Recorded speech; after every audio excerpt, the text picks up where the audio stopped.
before that was discontinued. And then the two Colts were fired 959 rounds, and they found 2 design flaws in them.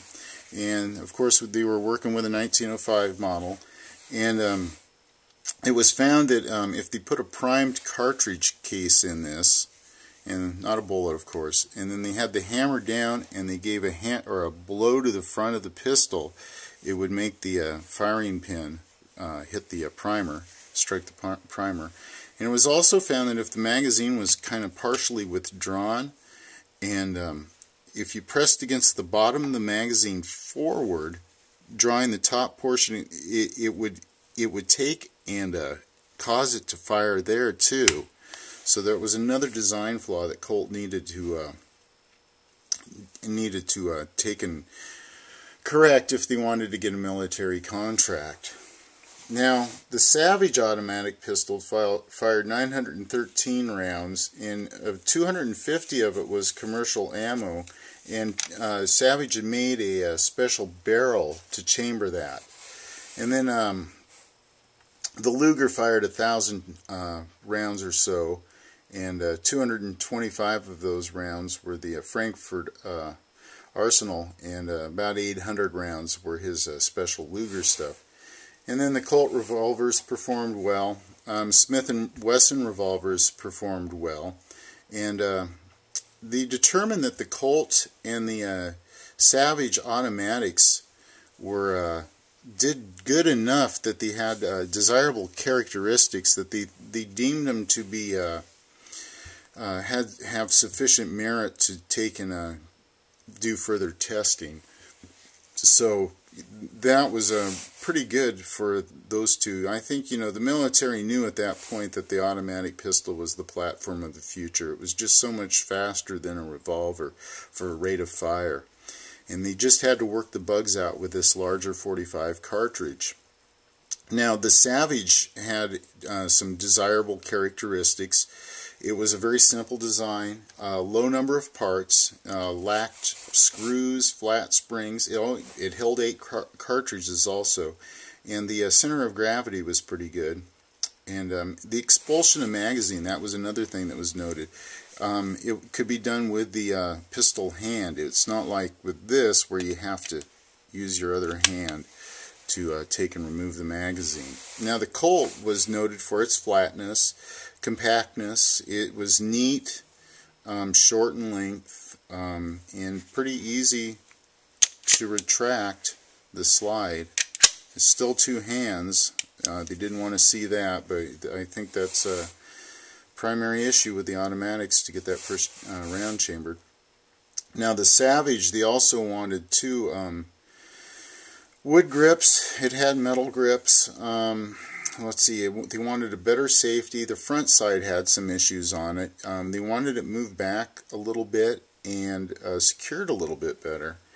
And the Colt, what they wanted with it was they wanted the trigger bow to have more strength. The hammer made so it will cock via thumb. And you know, I still can't see what they mean by that, because you get that one there with the 05, and here, of course, with the 07, easily cocked. So there you go. And one of the other things they wanted too was an automatic safety, and that, of course, is this, what we see here, the grip safety here.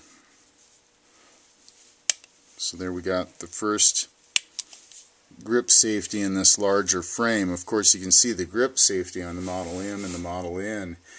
Now, the Luger had many advantages, but it wasn't recommended for a service test because it must not have performed as well in trials.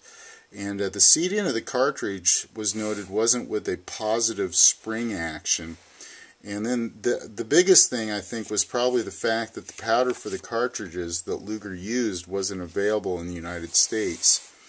So the conclusions of the test came down to it wasn't the test didn't furnish sufficient basis for getting a really good read on reliability of the weapons in actual service. They'd been through dust and rust tests and everything else, but that still wasn't quite enough to determine. Now, the most vital question concerning the military was the reliability of these had to be as good or better than the revolvers in order to really warrant replacing the revolver platform with, of course, an automatic pistol. Now, what they did was they went ahead and they issued these pistols to a limited number of units in substitution of the revolvers. So the units had to give up their revolvers and take these automatic pistols. And then they were also to take and in target practice a complete record of all malfunctions, misfires, jams, and repairs needed to keep the pistols in service.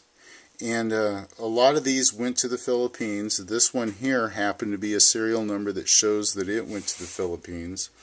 And the board, in one final note that I took, was the board further reported that the advantages of the automatic pistol and the disadvantage of the double-action revolver were of such importance that it desires to state its conclusion that the principle of the automatic hand firearm should be adopted for military service, and that the adoption of a specific arm should be contingent only upon the question of whether it is mechanically satisfactory in service. So the recommendations were that 3 troops of cavalry be armed with the Colt and 3 with the Savage automatic pistols, and that was approved. And interesting note, revolver purchase was rejected at that point in time, stating that they were not necessary, too costly, and would probably be replaced by the automatics. So there you go. They saw the writing on the wall for the revolver. The platform of the future is right here. They just had to get the bugs worked out of it. And here we see the evolution from the 1905 into the 1907, and that's going to be another video.